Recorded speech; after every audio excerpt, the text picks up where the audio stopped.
fascinating stuff. I know y'all ain't trying to have no come to Jesus meeting with us. Nothing time. Ready to get ready. What the hell is going on here? So nice. What's happening, my nigga? If you're not getting it's not somebody gonna lose their kidney.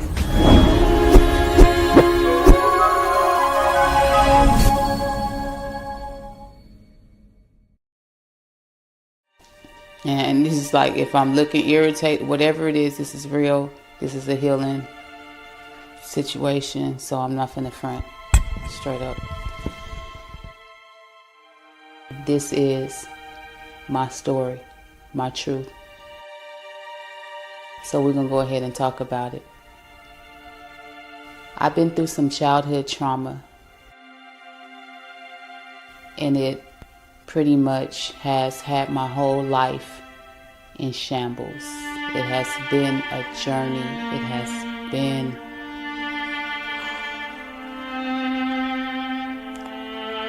it's not easy to tell your story when your story is a real story. You know, as a child, I experienced some trauma, and being raped at the age of 7 and left for dead in the park truly made me go through some things that other kids probably wouldn't have to go through. But I believe that it made me stronger. And because I went through those things, I felt the need when I was going through my healing. I knew I wasn't the only one that was hurting. I know that my story is millions of women's story. It doesn't matter background. It doesn't matter race. It doesn't matter age.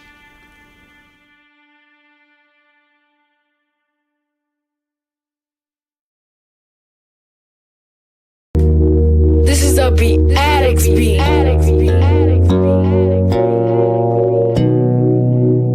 I'm eating like beat,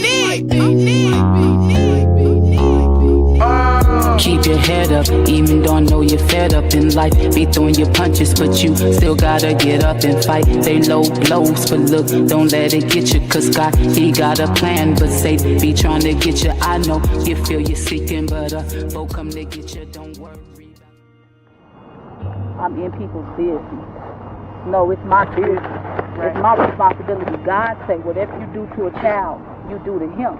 So I'm responsible. If I see something happening to a child that's breaking them, it's my responsibility. You know, I take it personally. You feel me? I know a lot of people be like, man, you extra, but man, somebody gotta care, because ain't nobody care about me.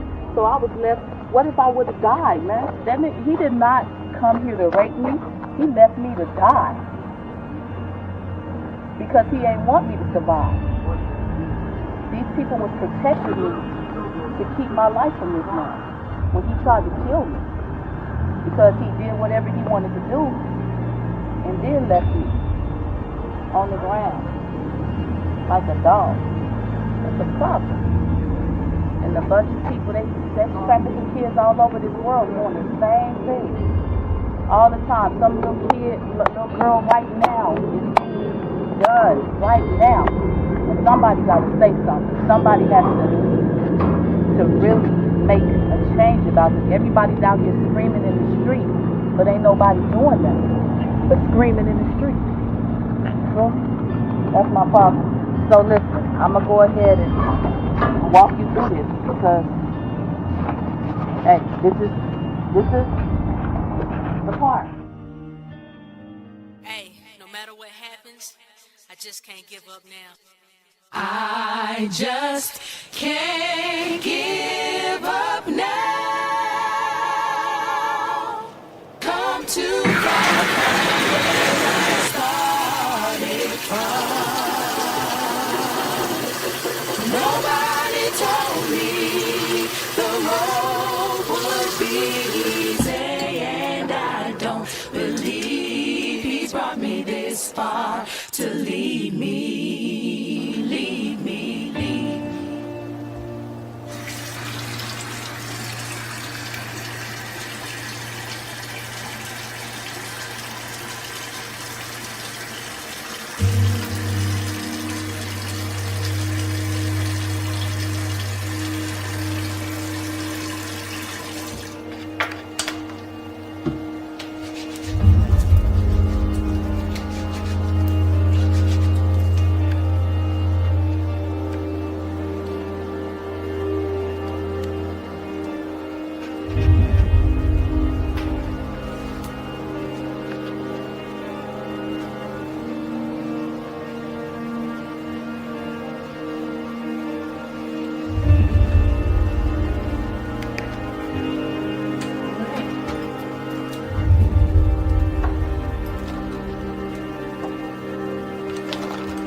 Good evening, everyone. My name is Stephanie V. Harvey. The words rape, drama, fear, pain, and devastation. Those are words that many of you have heard, and they don't mean anything to you. But tonight, you will not leave without knowing the depth of the definition of those words when they come from within someone's soul. This evening, we are going to be discussing the real life story of Lyrik. Lyrik is the reason that Beauty versus the Beast became a documentary. When I saw it, I think it should be called Beauty That Conquered the Beast. So this evening, Lyrik is here to tell her truth. Her truth is a hard one for her, and I hope it is an enlightenment and encouragement for you. Yeah. Man, I done some things in my life, you did. Real. Wrote a song about it, here it go. I done things, know what I mean? Chasing his dreams, all of the hurt, all of the hate, the struggling just to be free. Know what I mean? But I am queen, this is my year. I'm coming through, cause God's blessing me. And done it, in them streets, road running. Money moves with my goons, flip a stack and getting them hundreds. All dudes, one running, ballin' straight up stunning. Living the vida loca, but God was trying to tell me something. Stop denying me like Pete. I'm the shepherd, you my sheep. And you thinking Vegas hot, well hell hotter than Vegas heat. So sit down, be humble, please. Don't act like your stuff don't stick. And turn from your wicked ways, deny yourself and follow me. Okay, God forgive me, please. I be bugging so. It's time to tell my truth, my story. Beautiful beast, real spit. Yeah. Man, I done some things in my life, you did. Good evening, Lyrik. Hello, how you doing, Miss Stephanie? I'm doing fine, but how are you? It's been a long journey. Ooh, it's been a long journey. It's been a long journey, and today I'm happy. I'm happy to be closing out something that has been taking me so long to complete. But I'm very. My word today is I feel very proud of myself. And you should. You know, I don't even know if just proud is a big enough word. You're a young lady that took pain. Yeah. Put it together with passion. And you can have pride this evening for everything that you're doing for everyone who has gone down your road and couldn't tell a story.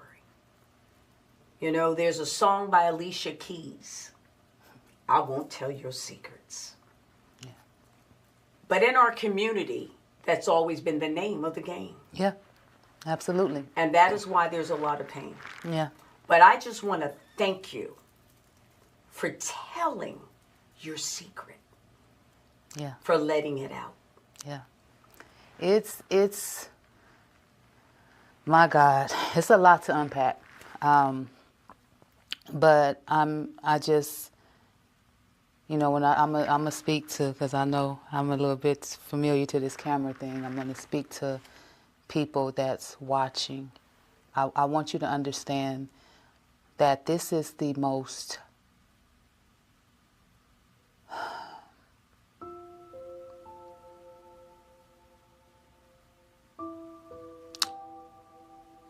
this is the realest thing that I've ever done in my life. And I've been at this thing for a minute, trying to figure out who I am as a woman, as a person, as a human being on this earth, what am I here for? And this very thing tried to destroy me my whole life, tried to silence me. And people put labels on me because they had no clue of what I've been through. And by the time I share what I've been through, it's always been overwhelming for people. So I didn't know how to really share this story. So today, y'all, I don't know what's gonna happen. I just know I'm gonna tell you the whole truth and nothing but the truth. So help you heal. You feel me? Time out for silence. Time out for suffering silently. Time out for walking and being strong when you tired and you weak and you need help. I hope that watching this saves your life, stop you from killing yourself, stop you from popping that pill, stop you from, you get what I hope that this makes you change your mind about healing and get to the bag for real, on the real heal. So let's go, Auntie. Okay, your story, it's so much. Yeah. But let's start in the beginning. What up, though? It's your girl, Mz Lyrik, aka the Beautiful Beast, and I am from Las Vegas. I'm at Las Vegas, Nevada. I don't look like what I've been through. Let me testify. I gotta tell the truth. I don't look like what I've been through. If he saved me, then he can save you. My documentary, it makes me scratch.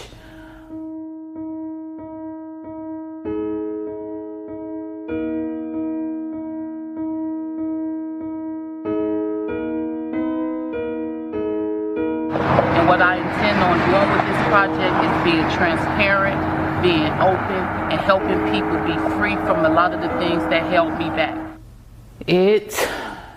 I want this to be very real because just as this project, it was not structured, but it was necessary.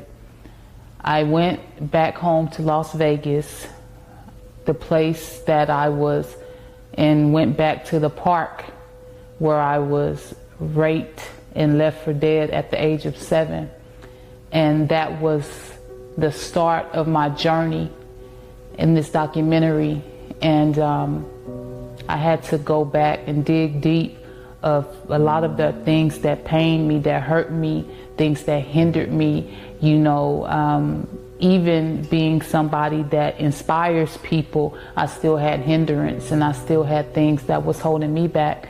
So I had to deal with it. I had to go to counseling. I had to dig. And one of the things that I did was go over my life, back to my hood, back to where I was from, back to where I ran from, much like Moses. And I had to face the real. And it's an amazing project. It's very raw, true, and authentic.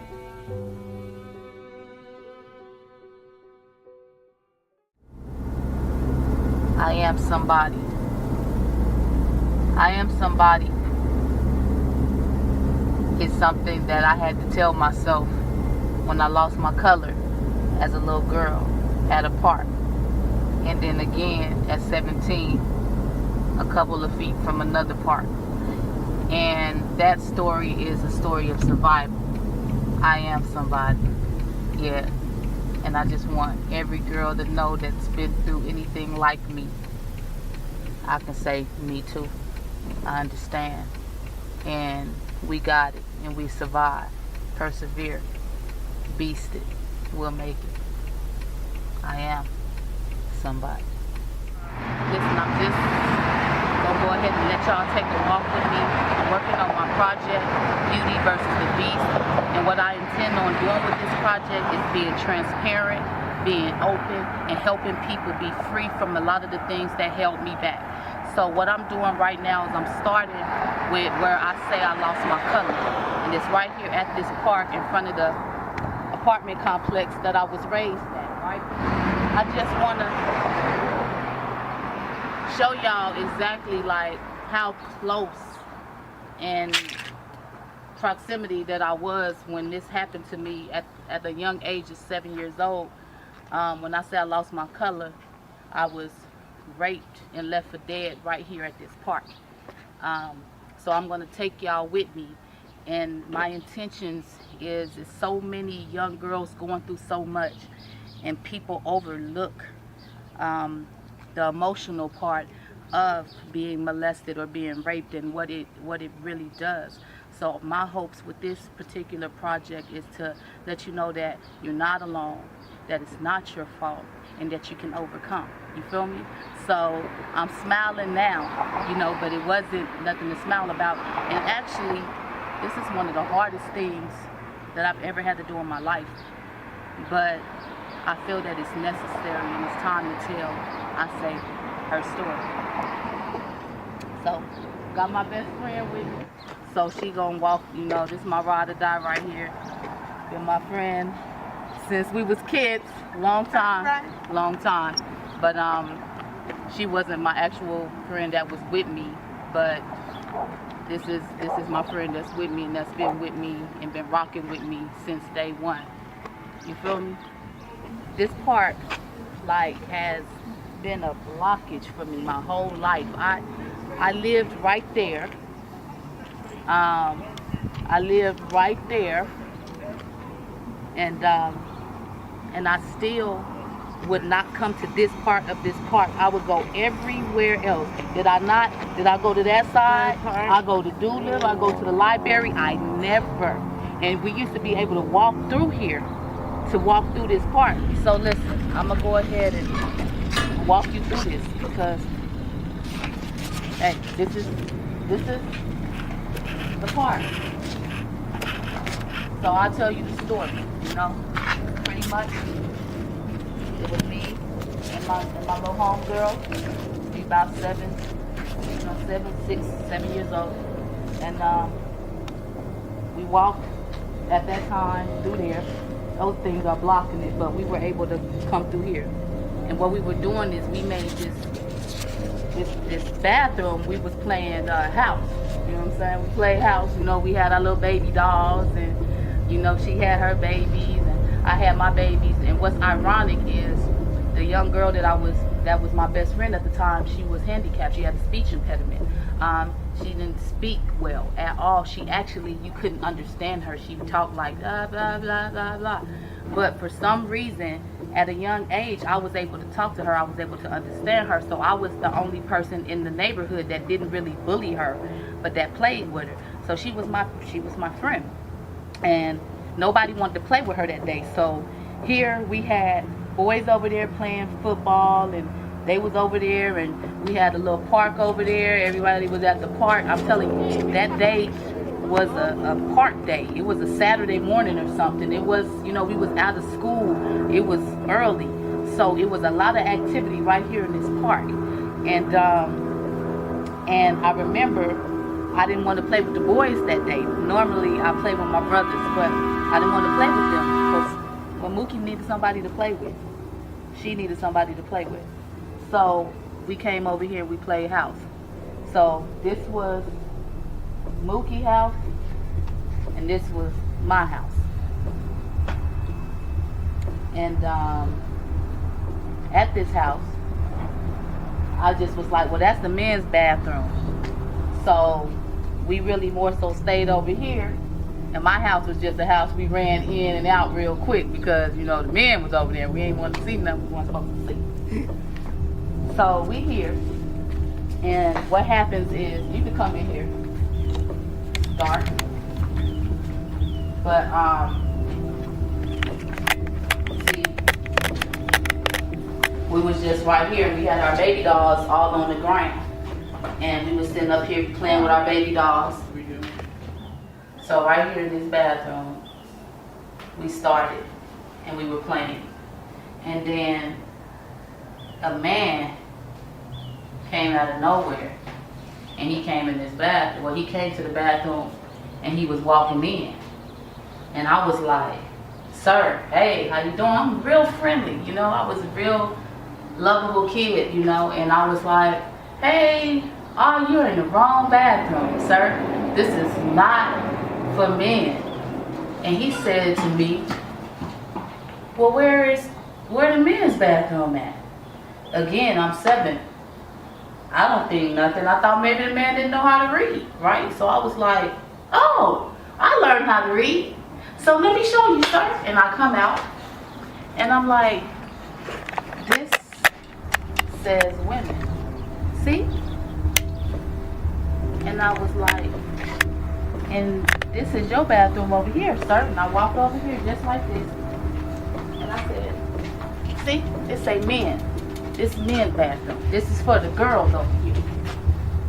And I went in there and he said, thank you. And he looked at me real strange. I'll never forget the way he looked at me after he said thank you.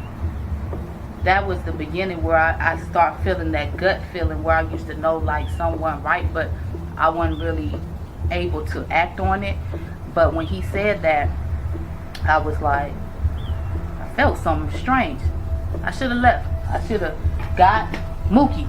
Something wrong with that man. If I would have peeked how his energy, that's it.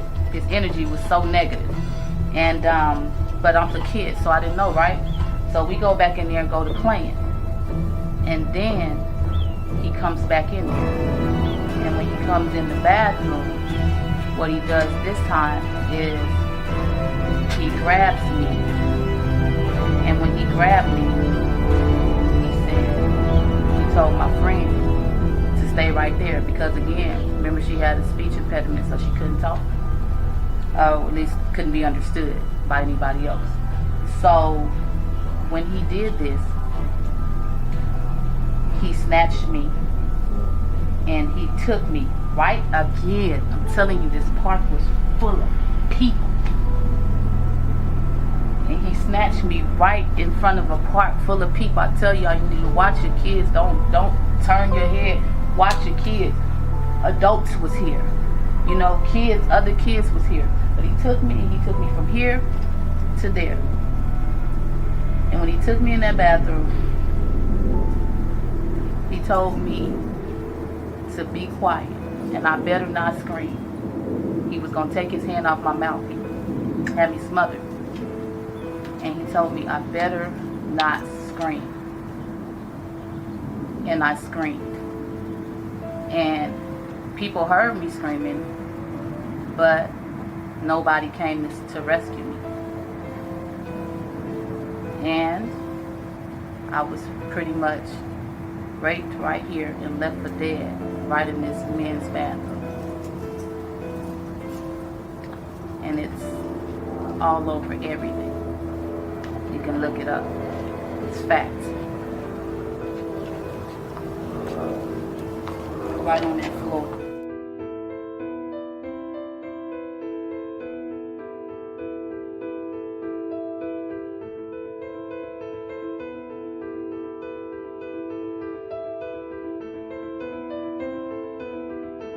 And this is what I really mean.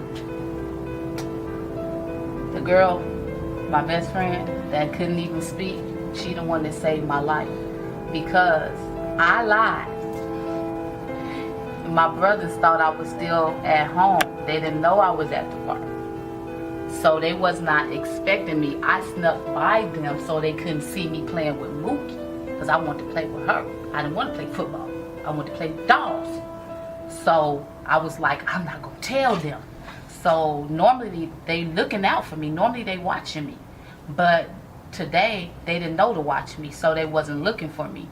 You know, a lot of people in my family, like, that's really tight with me. this is something we don't like to talk about because, you know, my cousins and brothers, they was right here in this park a few feet from me. They heard the screams and they didn't come because they didn't know it was me screaming. Had they known it was me screaming, my dad and my family got so much respect out here. If they would have known that was me, it would have never happened. But things happen. And that's the story. So what I'm going to do here today is I'm going to go ahead and spit a couple verses. I'm going to do my music video, I Am Somebody, because this is the place that I lost my color when I thought that I wasn't good enough no more, when I thought that it was over with for me. You know, you're a kid and you think, man, when you have to grow up,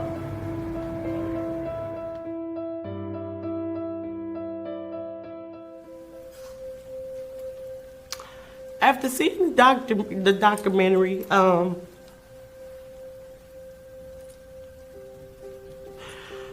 you really understand who people are.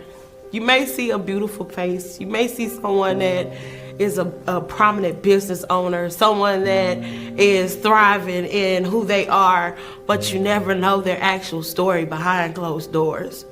So actually seeing the documentary just really changed my life because it lets me see that people can put on a happy face and they can smile and portray to be one person, but they can't really hold that up, you know, through who they are. They can't. They have to basically just tell you what's going on in their life so that other people can heal. So I'm learning, and I've learned that a lot of people go through a lot of things and you don't know who people are until you really sit down and talk to them and get to know what they are doing in life and why they are here on this earth.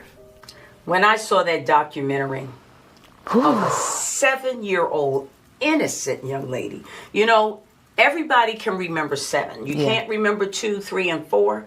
Some people can barely remember 5, but 7 is completion. Yeah. So that's when it starts. Wow. That you really have the memories of childhood. Mm-hmm. And at 7 years old, you were a young lady in the beginning. Yeah. Playing with a friend. Playing with a friend. Right by your house. With an open heart. Yeah. So innocent. So loving. So loving. So kind. So pure. And so kind. Kind enough to show someone who you thought couldn't read that you were playing in the women's room with your girlfriend. Yeah. And this is the men's room. Never to know that the predator was looking at you. What happens? People take our naivety. Yeah. And they take our kindness. And they take our youth and our innocence for our weakness. Exactly. And in this documentary, to just see how the table turned. Yeah. Yeah. So how are you today? Healed today. Healed for real. 7 years old. Happy life. Despite growing up with a mother addicted to substances, with things that she went through that afforded her to be a certain way. She was not a great mother to me. So one of the things that happened when I was 7 was my mother had been out all night on one of her all-nighters. Sometimes my mom could have been gone for weeks at some times in my life. Like right around that time of my life, cocaine, crack, it was big. You know, I'm an 80s baby. You know, I grew up pretty much, and we seen that a lot, you know, growing up as children that had to raise themselves and care for themselves as mamas was out there doing what they was doing. And my mom just was not ready to be a mommy yet. You know, so my dad had to go to work and provide and do what he had to do and be both parents like a lot of people have to do. They have to kick in. When one ain't kicking in, the next person got to kick up. And my Dukes was, she wasn't ready to be a mom as much as she was ready to be in them streets. So she came home, and my dad went to work. And I said, I'm a kid. I'm bored. I woke up. She just went to sleep. I can imagine. I'm a kid. I'm a mother now. I'm tired, man. I'm tired. I just got here. What are you talking about, girl? Go on. I wouldn't do that, but that's what my mother did. Go on. Out. Go to the park. Go. I don't care where you go. That's how get out of here making noise, okay? And because, you know, I had a village. I grew up, my cousins and my uncles and my aunties, we all stayed in the same area. So I'm not saying like that didn't happen. Right. But to me as an adult now, that's a problem, to allow your little 7-year-old child to just roam free. Right. That's a problem. But it wasn't uncommon in West Las Vegas, Nevada. There was a lot of little kids walking around being grown. It became part of the culture. It became a part of the culture. So my mom just was not ready to adult that day, and mommy. So that was when I had to figure out what I was doing. And I ended up going to my cousin's house, which my neighbor, which she was special needs. And she had a speech impediment, and people bullied her. And I always had a heart for people. I just never liked to see people being mean to people, you know? And people were mean to her. And I just was like, I'm going to play with you today. So we went our way. I let my family, who would have protected me, had my family, and I'm going to say this because my people, it's people in my family that can't even, they're not going to even watch this because they were so affected by what happened to me. They loved me for real. And they hated what happened to me and that they were right there. That's what you I saw the story and it touched me deeply. Through the trauma that she had been through and to have survived to become the woman that she is now is a great testament of God.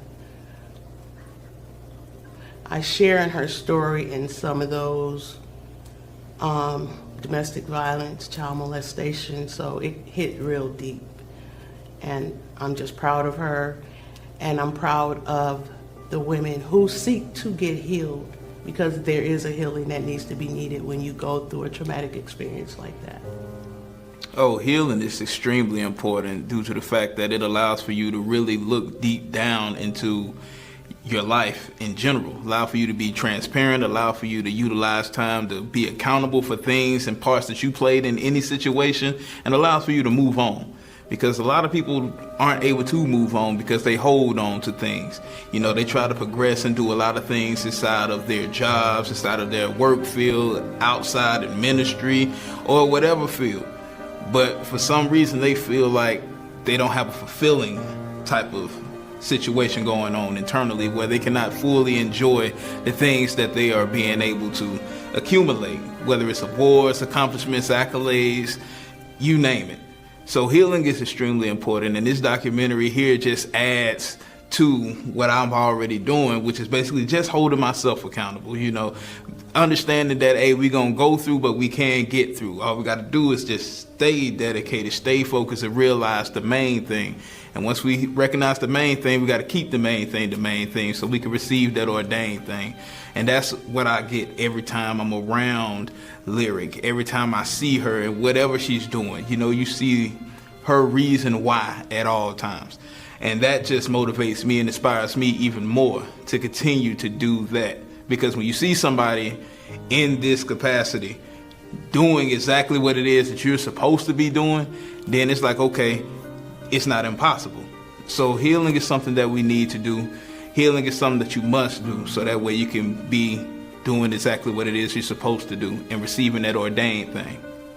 I can't imagine, nevertheless, a grown woman, but a child going through anything like this.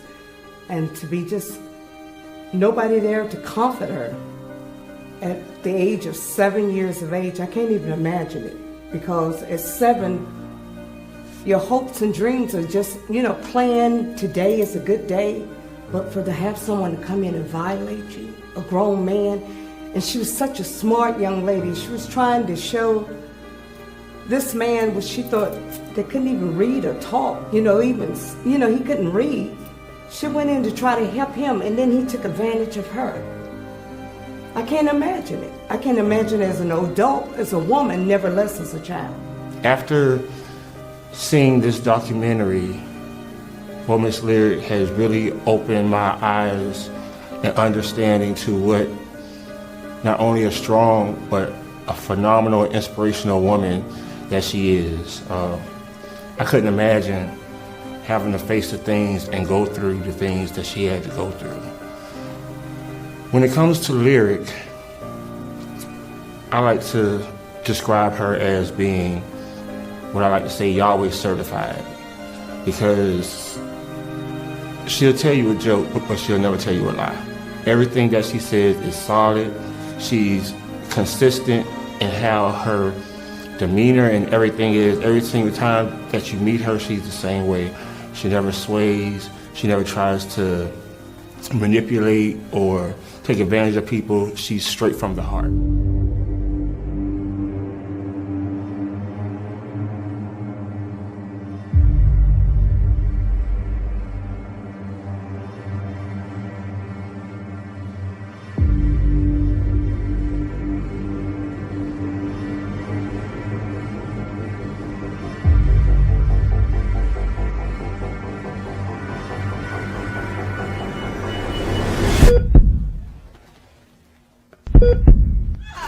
What do you mean now? As if I'm tired of your shit, I just want to go lay down. Nah, I ain't trying to hear none of that. What you mean you ain't trying to hear that?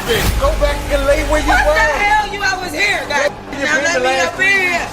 I can't keep being hurt.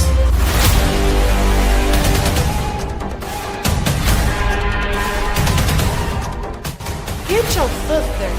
I'm tired of your sister. She's driving me nuts.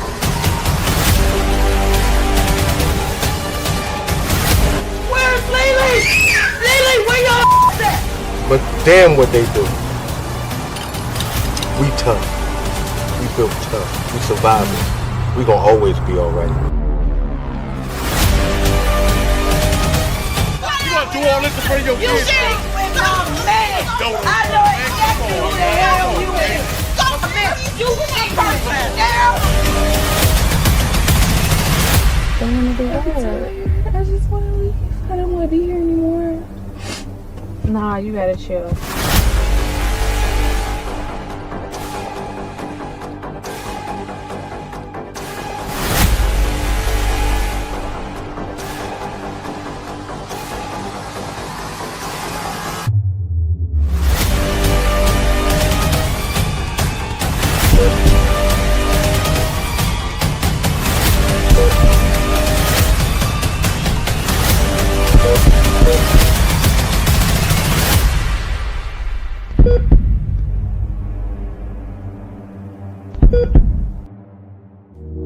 This is a beat, addicts beat.